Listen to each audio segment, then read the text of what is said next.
민수기 13장 25절로 33절까지의 말씀, 저와 여러분이 한 절씩 교독하겠습니다. 40일 동안 땅을 정탐하기를 마치고 돌아와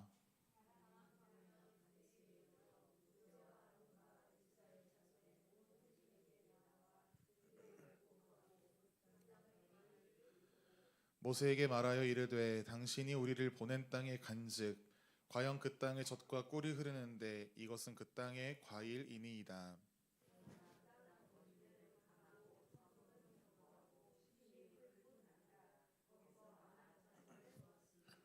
아말렉인은 남방 땅에 거주하고 헤딘과 여부스인과 아모리인은 산지에 거주하고 가나안인은 해변과 요단가에 거주하더이다.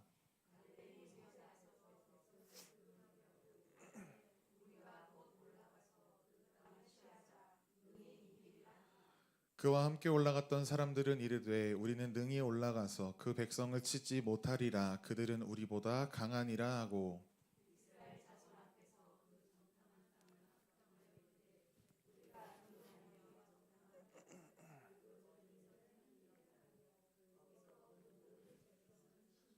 함께 읽으시겠습니다. 거기서 네피림 후손인 아낙 자손의 거인들을 보았나니 우리는 스스로 보기에도 메뚜기 같으니 그들이 보기에도 그와 같았을 것이니라. 아멘. 믿음으로 꿈꾸라라는 제목으로 오늘 말씀의 은혜를 나누기를 원합니다. 오늘도 하나님을 예배하는 성도님들을 환영하고 축복합니다. 하나님을 기뻐하며 드리는 예배가 하나님 앞에 기쁨 되어지기를 간절히 소망합니다. 사진 한 장 보실까요? 꿈은 이루어진다 라는 슬로건 기억하시나요? 2002년도죠. 저는 8살이었습니다. 초등학교 1학년. 대한민국 온 사람들이 빨간 옷을 입고 월드컵을 응원했던 때가 있었습니다. 2002년 4강 월드컵은 기적이었다라고 사람들은 이야기합니다. 선수들은 최선을 다했고 온 국민이 간절히 바라며 응원했고 그 꿈이 정말로 이루어졌습니다. 지금까지도 깨지 못한 놀라운 성적을 만들어냈습니다. 꿈은 이루어진다라는 그 슬로건처럼 꿈은 가슴에 품고 그 꿈이 이루어진 모습을 마음속에 그려보며 늘 긍정적인 믿음의 선언을 할 때 이루어집니다. 꿈은 너무나도 귀합니다. 그 귀한 꿈을 가슴속에 그려놓고 그것을 자꾸만 바라보는 것이지요. 우리의 생각에는 틀이 있습니다. 똑같은 것을 보아도 똑같은 상황을 마주해도 생각의 틀에 따라서 누군가는 이렇게 판단하기도 하고 누군가는 저렇게 판단하기도 합니다. 심리학에서 이것을 이야기할 때 세상을 보는 창이라고 이야기합니다. 세상을 네모난 창으로 보면 네모나게 보이고 동그란 창으로 보면 동그랗게 보이는 것처럼 똑같은 풍경이라도 창의 모양에 따라 달라지는 것이지요. 이와 같이 생각의 틀이 긍정적인 사람은 무엇을 보아도 긍정적으로 본다는 것입니다. 반대로 생각의 틀이 부정적인 사람은 무엇을 보아도 부정적으로만 바라보고 생각한다라는 것이지요. 종교개혁자 마틴 루터가 이렇게 이야기했습니다. 두려움의 안경을 끼고 세상을 바라보면 세상 만사가 걱정과 염려로 차 보이고 믿음의 안경을 끼고 세상을 바라보면 모든 것이 감사하고 좋게 보이며 그 안에 하나님의 손길이 보인다. 우리의 삶의 생각의 틀이 어떠한가에 따라서 해석이 달라지고 결과도 달라집니다. 그러므로 우리가 무엇을 바라보는가는 우리의 삶에 있어서 대단히 중요한 것입니다. 우리가 잘 알다시피 이스라엘 백성들이 애굽에서 출애굽할 때에 애굽의 바로 왕은 모든 군사를 이끌고 이스라엘 백성들을 추격해 왔습니다. 당시 세상에서 가장 강한 나라였던 이 애굽의 군사들이 몰려오는 것을 보았던 이스라엘 백성들은 낙심했습니다. 출애굽기 14장 10절로 12절에 보면 바로가 가까이 올 때에 이스라엘 자손이 눈을 들어본즉 애굽 사람들이 자기들 뒤에 이른지라. 이스라엘 자손이 심히 두려워하여 여호와께 부르짖고 그들이 또 모세에게 이르되 애굽에 매장지가 없어서 당신이 우리를 이끌어내어 이 광야에서 죽게 하느냐? 어찌하여 당신이 우리를 애굽에서 이끌어내어 내게 이같이 하느냐? 우리가 애굽에서 당신에게 이른 말이 이것이 아니냐? 이제 우리를 내버려 두라. 우리가 애굽 사람을 섬길 것이니라. 그게 더 낫겠노라 하니라 라고 말합니다. 이스라엘 사람들은요, 모세를 크게 원망합니다. 그런데 그러한 상황 가운데 모세는 이스라엘 백성들에게 눈을 들어 너희를 위해 싸우시는 하나님을 믿음으로 바라보라. 지금 추격해오는 애굽의 군사들에게 시선과 마음을 빼앗기지 말고 우리를 구원하신 여호와 하나님만을 바라보라 라고 선포합니다. 출애굽기 14장 13절로 14절에 보면요, 너희는 두려워하지 말라. 오늘 너희를 위하여 행하시는 하나님의 구원을 보라. 너희가 지금 보고 있는 저 애굽 군사들 다시는 너희가 보지 아니하리라. 잠언 3장 25절로 26절까지의 말씀은 이렇게 말씀합니다. 너는 갑작스러운 두려움도 악인에게 닥치는 멸망도 두려워하지 말라. 대저 여호와는 내가 의지할 이시니라. 내 발을 지켜 걸리지 않게 하시리라. 모세가 이스라엘 백성들에게 선포한 것입니다. 그리고 오늘 본문에서도 그렇습니다. 이스라엘은 가나안 땅에 들어가서 보고 돌아올 12명의 정탐꾼을 세워서 40일 동안 그들이 가나안 땅을 정탐하도록 했습니다. 10명의 정탐꾼들이 바라본 것은 잘 무장된 거인과 같은 가나안 성의 사람들이었습니다. 그렇기에 그들은 절망했습니다. 기다리는 동족들에게 돌아가서 그 땅을 우리가 정복할 수 없겠습니다 라고 이야기를 합니다. 민수기 13장 32절로 33절까지의 말씀을 보시면 그들이 그 땅을 악평하여 잃었다. 우리가 두루 다니며 정탐한 땅은 그 거주민을 삼키는 땅이다. 너무 키가 큰 네피림 후손들, 아낙 자손들 같은 거인을 보았을 때 우리는 메뚜기와 같아서 우리는 그들을 이길 수 없고 그들도 우리를 아마 메뚜기처럼 볼 것이다 라고 이야기합니다. 그런데 10명의 정탐꾼들이 처음부터 부정적인 보고를 하진 않았습니다. 오늘 우리가 읽으신 27절 말씀을 함께 보실까요? 27절 말씀. 네, 읽어보겠습니다. 시작. 모세에게 말하여 이르되 당신이 우리를 보는 땅에 간즉 그 땅에 젖과 꿀이 흐르는데 이것은 그 땅의 과일이네이다. 처음에 12명은 같은 보고를 했습니다. 그 보낸 땅에 가서 정말 젖과 꿀이 흐르는 땅인 것을 확인했습니다. 그리고 포도송이를 메어서 보여준 것이죠. 이것이 그 땅의 과일입니다. 그런데 문제가 무엇이죠? 그들의 보고가 여기에서 끝나지 않았다라는 것입니다. 이어지는 28절 말씀은 한번 읽어보실까요? 시작.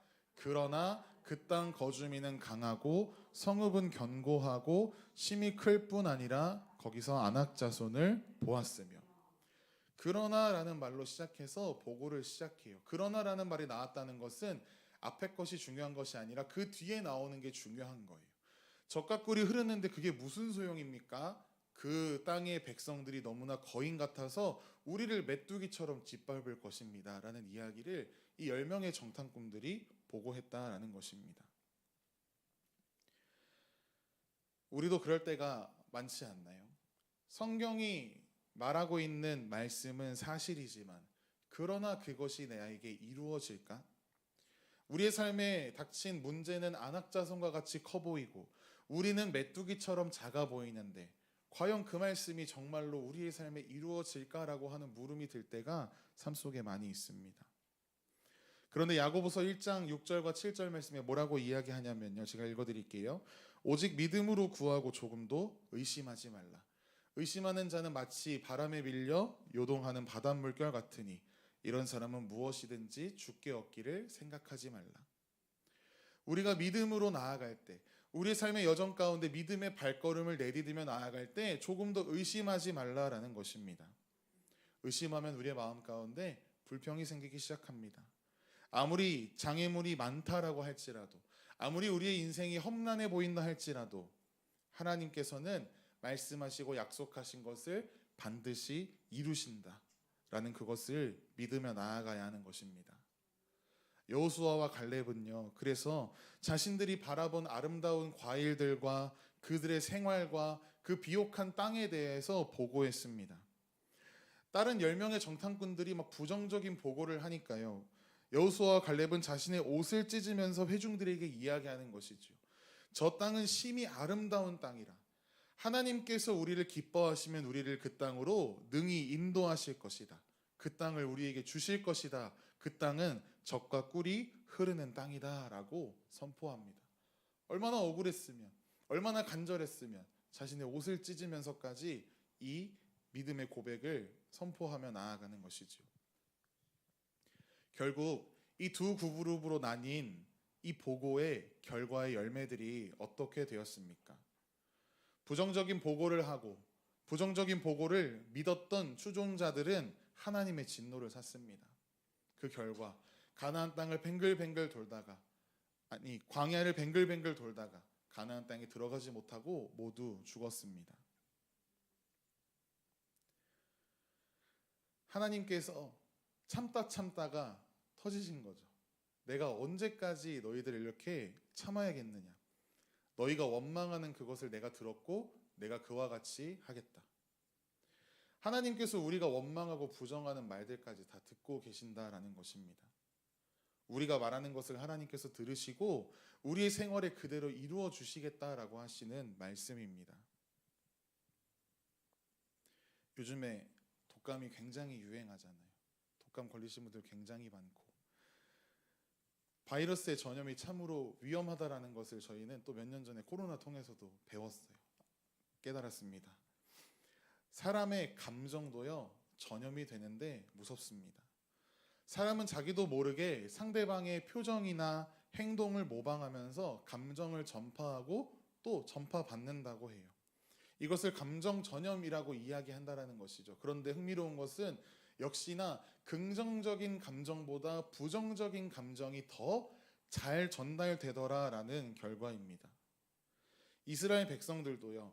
여호수아와 갈렙이 전해준 좋은 소식보다 10명의 정탐꾼이 전해준 나쁜 소식에 더 빨리 반응했습니다. 원망과 불평이 부정적인 감정이 백성 전체에게 빠르게 전염되어졌던 것이지요. 우리가 요즘에도 세상을 바라보면 또 뉴스를 바라볼 때마다 참 마음 아프고 어지러운 일들이 많아요. 우리의 마음에 불안한 감정들을 주는 일들이 세상에 참으로 많이 일어납니다. 그런데 우리가 이것들을 계속 접하면서 또 거기에만 빠져서 절망이나 무기력에 빠지지 않도록 또한 조심해야 하는 것이지요. 오직 믿음으로 바라본 여호수아와 갈렙은 그들만이 믿음의 열매를 먹게 되었습니다. 민수기 14장 24절에 이렇게 이야기합니다. 그러나 내 종 갈렙은 그 마음이 그들과 달라서 10명과 달랐다는 것이죠. 온전히 나를 따랐은즉 그가 갔던 땅으로 내가 그를 인도하여 드리리니 그의 자손이 그 땅을 차지하리라. 히브리서 3장 7절과 8절 말씀에 그러므로 성령이 이르신 바와 같이 오늘 너희가 그의 음성을 듣거든 광야에서 시험하던 날에 거역하던 것 같이 너희 마음을 완고하게 하지 말라라고 말씀하고 계세요. 여러분은 마음 가운데 꿈을 품고 살아가고 계십니까? 하나님께서 주신 비전을 품고 살아가고 계십니까? 이 땅에 살면서 하나님께서 우리에게 주신 비전을 품지 않고 살아간다면 하나님께서 너무 속상하실 것 같아요. 그 비전을 가슴에 품으며 나아갈 때 그 비전을 보게 되는 것입니다. 하나님께서 우리가 그 꿈을 품고 그것을 바라보고 소망하며 입으로 선포하며 나아가는 그것을 보시고 소원을 이루어 주시는 것입니다. 하나님은 꿈이 있는 인생을 사는 우리의 삶을 기뻐하십니다. 하나님의 비전을 품고 살아가는 인생을 기뻐하신다라는 것입니다. 모세는 어려움을 만났을 때 자기의 힘이 아니라 하나님의 꿈을 의지했습니다. 그래서 백성들에게 너희는 두려워하지 말고 가만히 서서 하나님께서 너희에게 베푸시는 구원의 손을 바라보라 라고 선포한 것입니다. 찰스 스펄전 목사님께서는 이렇게 이야기하셨어요. 인간의 마지막은 하나님의 시작이다. 우리가 우리의 인생 가운데에서 할 수 있는 모든 힘을 다 쓰고 마지막에 도달하였을 때 하나님께서 그제서야 시작하신다라는 것이죠. 어려움을 만났을 때 내 힘으로 나 혼자서 해결해 보겠다고 나서면 하나님께서 가만히 계십니다. 그러나 살든지 죽든지 흥하든지 망하든지 나는 하나님만 의지하겠노라 라는 믿음으로 나아갈 때 하나님께서 책임지시고 우리의 삶 가운데 일하기 시작하십니다. 하나님께서 말씀하십니다. 너는 내게 부르짖으라. 내가 내게 응답하겠고 내가 알지 못하는 크고 은밀한 일을 내게 보이리라. 우리가 기도함으로 하나님의 꿈을 붙잡고 나아갈 때 하나님께서 우리 가운데 놀라운 일을 행하실 것입니다. 말씀을 정리합니다. 꿈이 있으면 두려움을 극복할 수 있습니다. 꿈을 가진 사람은 두려움을 이겨낼 수 있습니다. 하나님께서 모세에게 꿈을 허락하여 주셨어요. 이제 내가 너를 바로에게 보내어 내 백성 이스라엘 자손을 애굽에서 인도하여 내게 하리라. 바로 왕에게 나아가는 것, 세계 최고의 권력을 가진 그 사람에게 나아가는 것은 굉장히 두려운 일이었으나 하나님의 꿈이 그 두려움을 이기게 한 것입니다. 모세가 하나님께서 주신 꿈을 계속해서 품고 있었기 때문에 애굽의 군사들이 추격해오는 그 가운데에서도 하나님의 꿈을 선포할 수 있었던 것입니다. 홍해가 그들의 앞을 막고 있어도 절망하지 않을 수 있었던 것입니다. 오늘 본문 가운데 여호수아 갈렙도 하나님께서 자신들에게 주신 꿈과 비전을 꿈꾸고 있었기 때문에 절망의 상황 가운데에서도 하나님의 약속을 선포할 수 있었던 것입니다. 가슴에 꿈을 품은 사람은 하나님께서 이루어 주실 것을 믿음으로 모든 어려움을 넉넉히 이겨낼 수 있습니다. 하나님이 함께 하시면 우리 인생 가운데 걱정이 없는 것입니다. 우리가 찬양한 것처럼 이 눈에 아무 증거 아니 배어도 믿음만을 가지고서 늘 걸으면 하나님의 약속 위에 서리라. 이 믿음의 고백으로 하나님을 의지하며 나아가는 우리의 삶, 하나님께서 역사하시는 우리의 남은 한 주간의 삶이 되기를 간절히 소망합니다.